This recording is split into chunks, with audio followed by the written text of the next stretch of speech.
This is the Carroll Center in Newton, Massachusetts. But listen closely. There's something going on inside you might find a bit unusual. In there, passe, and you carried yourself. Ooh, touché. It's a fencing class with 79-year-old instructor Eric Sollee. Okay, my eyes are closed. Your eyes are closed.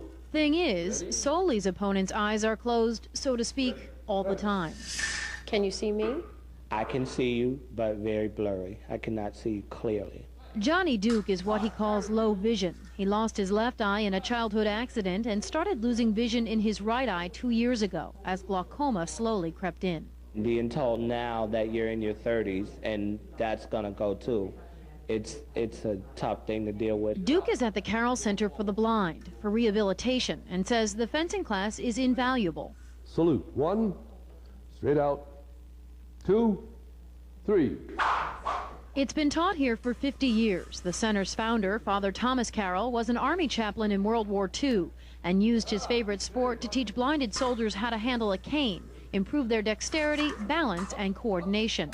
Today, the center's goal remains the same, to give students the ability to react quickly in changing environments, to go anywhere and do anything. It shows that, you know, you don't just have to sit at home and be blind or be disabled, that you can get out and be a part of something that's good.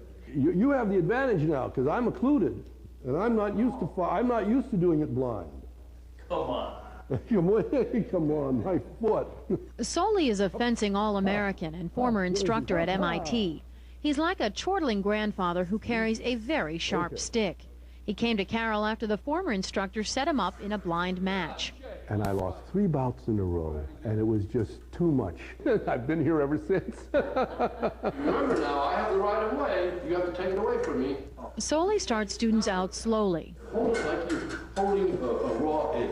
teaching them how to hold a foil, the proper stance, On guard, 1 short step forward, with the front foot, bend the knees equally, a few moves, bring up your rear foot, lunge again. That's right. and then eventually on to sparring with him and each other.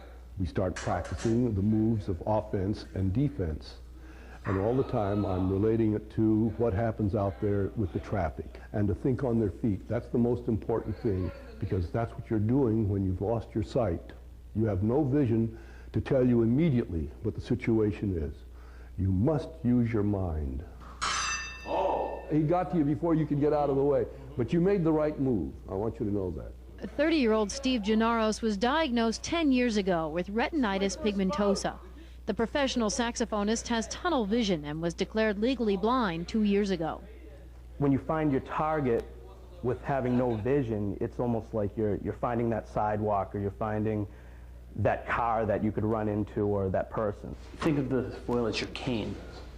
You're extending at your opponent, totally blindfolded. Same thing is true when you cross a street totally blind. You want to cross that crosswalk, you want to walk straight. Ready.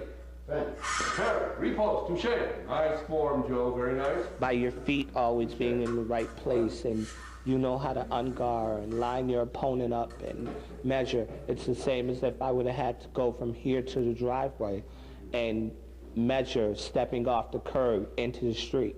Blindness is a complex disability with physical, social, and emotional challenges. But everyone here at the Carroll Center believes in Father Carroll's words. He said, with the death of the sighted man, the blind man will be born, and the life that is his can be good. It definitely gives me more confidence. It just proves that you can do things without vision, and makes you feel more confident and more secure in yourself, and that you can still do this. When one of the students gets you good, Yes. what does that do to your heart? Oh, I'm very pleased, because that means I taught them the right thing. All of a sudden they find that they're doing something that they never would have dreamed of doing even if they had vision. And they're quite proud of themselves, and justly so. Touché, sir. Touché. Very good, class. Class dismissed. In Newton, Massachusetts, Allie Donnelly, NECN.